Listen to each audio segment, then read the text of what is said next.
Sweet corn cheese sandwich.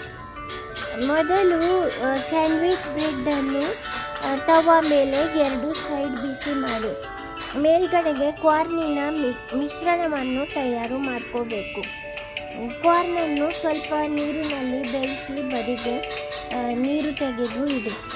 ಚಿಕ್ಕ ದೊಣ್ಣೆಮೆಣಸು ಹೆಚ್ಚಿ, 1 ಈರುಳ್ಳಿ ಹೆಚ್ಚಿ, 1 ಹಸಿಮೆಣಸು ಹೆಚ್ಚಿ, ಮೊಜರೆಲ್ಲಾ ಚೀಸನ್ನು ಹೆರಚಿ ಇಡಿ. ಸ್ವಲ್ಪ ಉಪ್ಪು, ಕಾಳಿಮಿರಿ ಪುಡಿ, ಚೀಸ್ ಹರಸಿದ್ದು, ಕ್ಯಾಪ್ಸಿಕಮ್, ಈರುಳ್ಳಿ, ಹಸಿಮೆಣಸು ಎಲ್ಲ ಸೇರಿಸಿ ಬ್ರೆಡ್ ಮೇಲ್ಗಡೆಗೆ ಹಚ್ಚಿ. ನಂತರ ಅದರ ಮಧ್ಯದ ಭಾಗದಲ್ಲಿ ಇನ್ನೊಂದು ಚೀಸ್ ಸ್ಲೈಸ್ ಇಟ್ಟು ಇನ್ನೊಂದು ಬ್ರೆಡ್ಡನ್ನು ಇಡಿ. ಬೆಣ್ಣೆ ಹಾಕಿ ಇದನ್ನು ಬಿಸಿ ಮಾಡಿ. Sweet corn cheese sandwich ತಯಾರಾಗಿದೆ.